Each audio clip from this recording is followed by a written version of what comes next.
40,000 feet above the Atlantic, Karen Voss raised her open hand and brought it across the face of the man in seat 2A. The impact was sharp enough to turn the head of every first-class passenger on the plane. Marcus Holloway's jaw tightened. His water glass trembled on the tray table.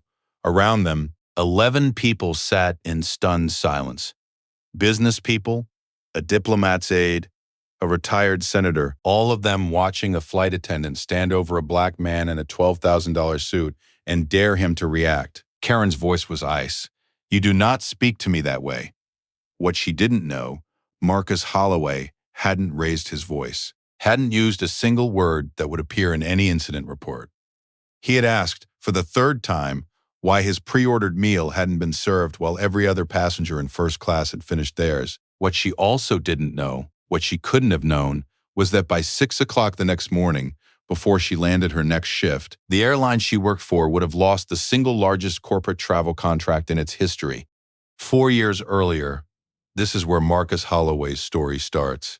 He grew up in Savannah, Georgia, in a shotgun house on Waters Avenue where the summers were brutal and the winters were gray, and his grandmother, Ida Mae, kept the house running on Social Security and a stubbornness that Marcus would spend the rest of his life trying to match. His mother, Claudette, cleaned rooms at a Marriott downtown for 22 years.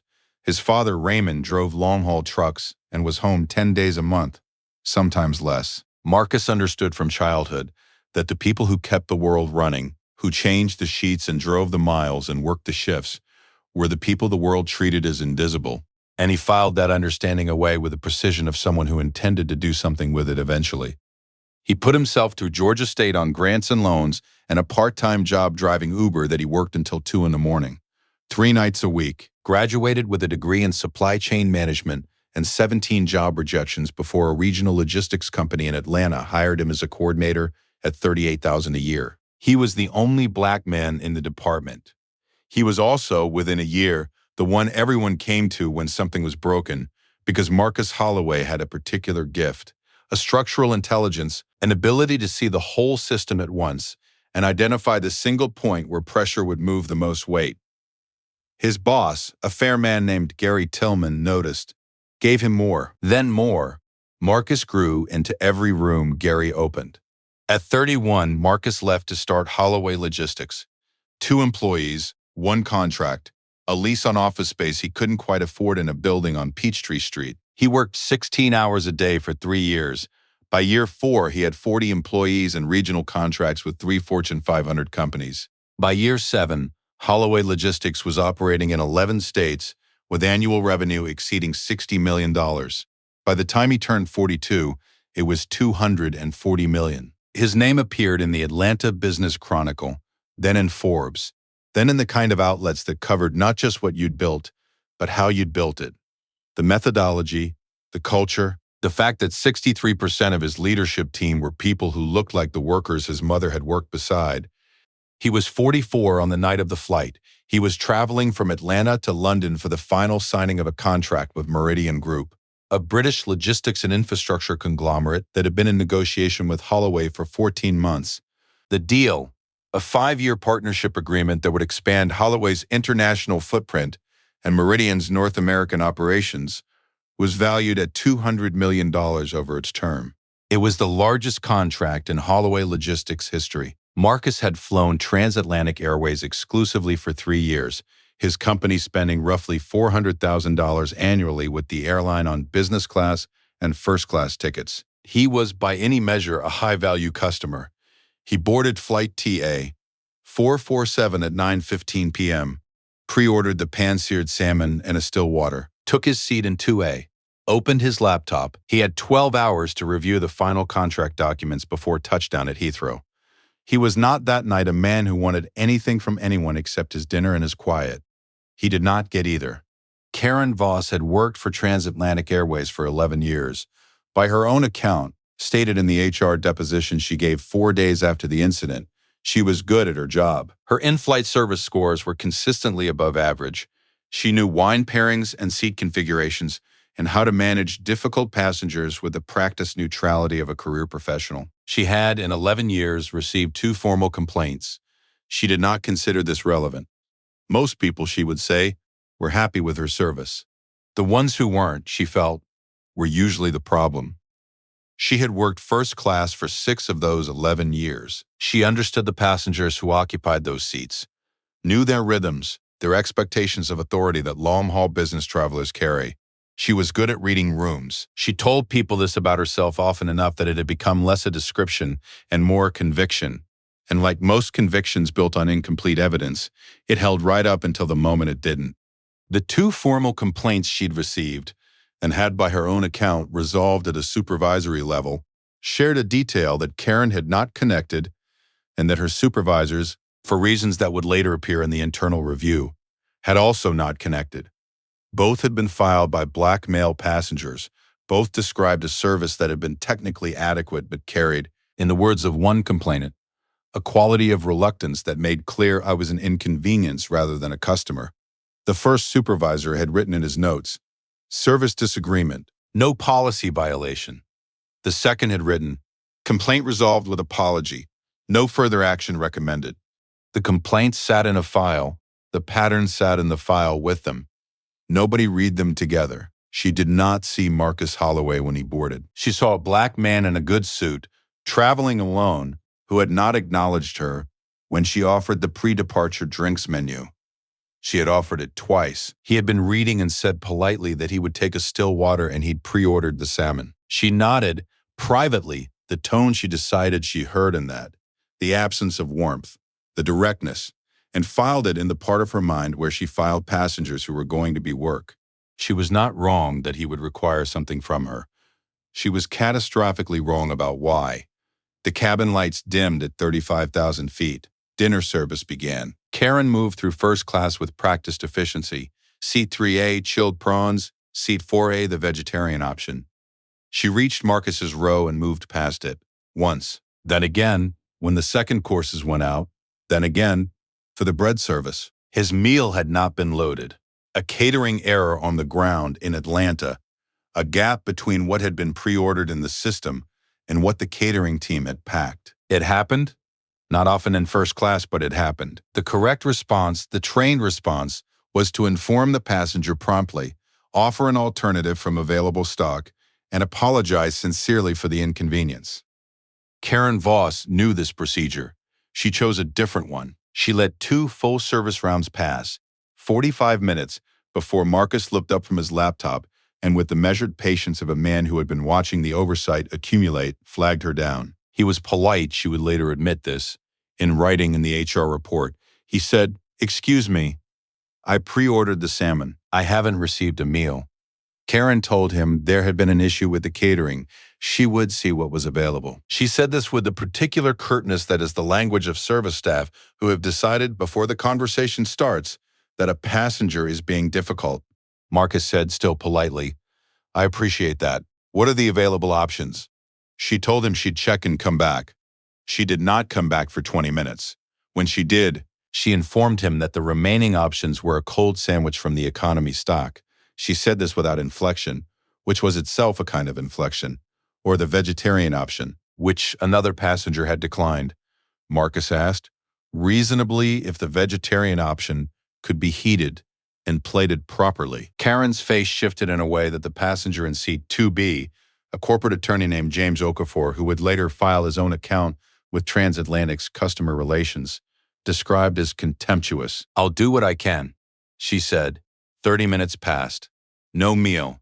Marcus flagged her down again. This was the third time he said, and this was the exchange that every witness would corroborate in the same language. He said, "I understand there was a catering error. That happens. But I've been waiting over an hour, and I haven't received any food. I'd like either a meal or an explanation of when I might expect one." Karen Voss looked at the man in seat 2A and she heard, in that calm and measured request, something that she would not have heard from the man in seat 3A or the woman in seat 4B. She heard impertinence. She heard a challenge to her authority in her own cabin. She heard, and this is what her body answered before her mind could override it, she heard someone who needed to be put back in a place she had already decided he occupied. She raised her hand. She brought it down. The cabin went silent. James Okafor in seat 2 billion was on his feet in under 3 seconds. Not toward Karen, toward Marcus, hand on his shoulder, steady and grounding. The instinctive move of a man who understood immediately what had just happened, and what Marcus needed most in this moment was not intervention, but witness. Someone to confirm, I saw this. I am still here. This happened in the row behind Patricia Walsh. The diplomatic aide traveling to Brussels had already taken out her phone. She did not film. She wrote names, times, seat numbers, exact words, a contemporaneous account that she would email to herself at 40,000 feet via the plane's Wi-Fi before the cabin had fully recovered its noise. She had spent 12 years working in diplomatic contexts where documentation was the difference between accountability and erasure. She knew exactly what she was doing, and she did it quickly. Near the back of first class, a man in seat 5A, a retired corporate attorney named Gerald Moss, who had been mostly asleep, was now entirely awake. He looked at the scene with the alert, assessing expression of someone who had spent 40 years in rooms where things went wrong and understood that the next 5 minutes would matter. He did not speak. He watched. He was the fourth corroborating witness. There were 7 in total. Marcus did not move. His jaw was set. His hands were flat on the tray table, very still, in the deliberate way of a man who has made a precise and fully conscious decision about what his hands are going to do. He looked at Karen Voss, and his expression was not rage.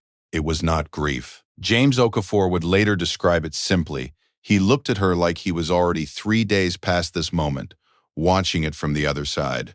Karen's face had done something complicated in the seconds after the slap landed.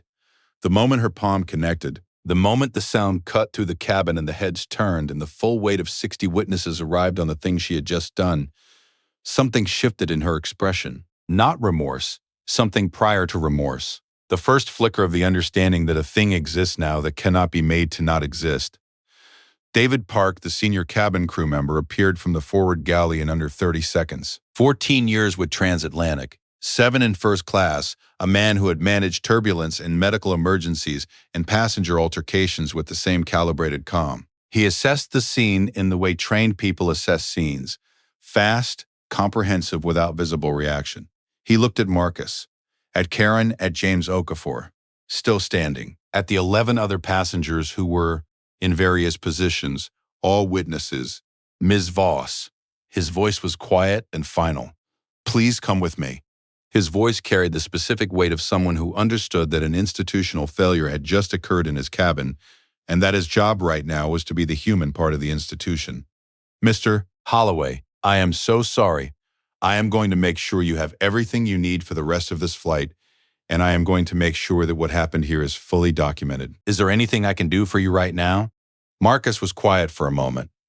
Then, I'd like my dinner, properly plated, with an apology from the airline on a card beside it, handwritten because David Park was the kind of professional who understood that gestures matter even when they are insufficient. Marcus ate, reviewed his contracts, slept for 4 hours. The cabin around him eventually quieted into the specific hush of a long overnight flight. The dimmed lights, the blanketed passengers, the particular suspension of time at altitude. Patricia Walsh finished her contemporaneous account and sent it. James Okafor sat awake in his seat for another hour, staring at the dark oval window, thinking about what he had watched and what it meant, and who he would tell. Gerald Moss, the retired attorney, put his reading glasses back on and took out a legal pad and wrote 2 pages of notes before he went back to sleep. Nobody was going to let this disappear at 35,000 feet. Marcus Holloway did not post about the incident, did not call a journalist, did not send an angry email to Transatlantic's customer service line at 40,000 feet. He finished his meal, reviewed his contracts, slept for 4 hours, landed at Heathrow, and went directly to the Meridian Group offices in Canary Wharf, where he signed a $200 million partnership agreement over coffee and handshakes. Then he went back to his hotel room, opened his laptop, and wrote a single email. It was addressed to Christine Albright, the chief executive officer of Transatlantic Airways. It was 3 paragraphs long. The first paragraph described what had happened on flight TA 447 in precise, unembellished language. Seat number, time, names where he had them, the sequence of events from the meal error through the slap, with a note that at least 4 other first-class passengers had witnessed the incident and that a contemporaneous written account had been made by one of them. The second paragraph noted that Holloway Logistics had spent approximately $400,000 with Transatlantic in the preceding 36 months, and that he had been a consistent advocate for the airline within his professional network, including recommending it to at least 3 other companies who had subsequently opened corporate accounts. The third paragraph contained a single sentence. "I am writing to tell you what happened, because you should know, and because I believe you would want to." He did not mention the Meridian contract. He did not ask for anything. He sent the email and went to sleep. Christine Albright read it at 5:47 a.m. London time. She read it twice, then she called her VP of Customer Experience, her head of HR, and her general counsel in that order. And the calls lasted a combined 47 minutes. And by the end of the last one, several things had been set in motion that could not be stopped. The internal investigation took 9 days. Karen Voss was suspended on day 1, pending review. The review found what the incident reports, witness accounts, and cabin camera footage made unmistakable. An unprovoked physical assault on a passenger, preceded by a service failure that the evidence suggested was not accidental, but selective. It found 2 previous complaints against Karen Voss that had been resolved at a supervisory level without escalation. It found a pattern that the words "2 previous complaints" did not adequately describe, but that the pattern itself described clearly. Karen Voss was terminated on day 9. She was also informed by Transatlantic's legal team that Marcus Holloway had declined to pursue civil action, a decision he made through his attorney without public comment and without explanation. Some people, when they heard this, said he was being too generous. Others understood it differently, that a man who had spent his whole life watching what happened when black men pursued justice through the systems that had failed them already knew which battles cost more than they returned. The corporate travel contract was a separate matter, and it moved on its own timeline. Holloway Logistics did not renew with Transatlantic. The account, $400,000 annually, plus the referral network Marcus had quietly built over 3 years, transferred to a competitor. Marcus said nothing publicly about this either. He updated the company's travel policy, sent a note to his operations team, and moved on. What he could not control was the conversation. James Okafor told 2 people. Patricia Walsh, the diplomatic aide, mentioned the incident at the Brussels conference to a colleague who worked in corporate travel procurement. That colleague's company was in the middle of reviewing its airline partnerships. David Park, the senior cabin crew member who had handled the aftermath with professionalism and care, filed a commendation report about his own conduct and Karen's pattern of behavior, a report that entered the HR record and would later form part of the basis for a broader cabin crew conduct review that Transatlantic announced quietly 3 months later. By the time the story had traveled through the networks it traveled through, corporate travel managers, procurement directors, the informal channels of people who make decisions about where institutional money goes, the cumulative effect was not dramatic. There was no single press conference, no viral moment, no boycott, just a series of quiet decisions made by people who had heard what happened and applied their own judgment to it. Meridian Group, it turned out, had its own corporate travel policy, and a representative from Meridian's procurement division, reviewing the Transatlantic account and the context of the new partnership with Holloway, made a recommendation. The recommendation was adopted. Transatlantic Airways lost the Meridian Group contract, a 2-year agreement worth $200 million, on a Thursday morning, 6 weeks after Flight TA 447. Christine Albright released a public statement about Transatlantic's renewed commitment to inclusivity and customer service and a new mandatory training program for cabin crew. The statement did not mention Marcus Holloway. It did not mention Flight TA 447. It mentioned briefly that the airline was committed to ensuring that every passenger experienced the dignity and respect they deserved, regardless of background. Marcus read the statement in his office in Atlanta, forwarded it to his assistant without comment, and went back to work. 14 months later, at the Holloway Logistics annual company dinner, held in a ballroom in downtown Atlanta, 300 employees, the kind of event Marcus did once a year because he believed in the particular power of people who worked together standing in the same room and feeling the size of what they'd built. Marcus gave a short speech. He talked about his grandmother, Ida May, and the shotgun house on Waters Avenue. He talked about his mother, Claudette, who had spent 22 years changing sheets in a hotel And who was sitting in the third row in a dress he'd bought her, and who still, he said, moved through the world with more grace than anyone he had ever met. He talked about the Meridian contract and what it meant for the company's next 5 years. The expansion, the new hires, the international desk that was opening in January. He did not talk about Flight TA 447. He did not say the name of the airline or the name of the woman who had raised her hand in a darkened cabin at 40,000 feet and brought it down. But near the end, he said something that people in the room would remember. He said, "The world will try many times in your life to tell you where you belong. It will use many different languages to say this. Some of them will be subtle, some of them will not." He paused. "The answer is always the same. You show up.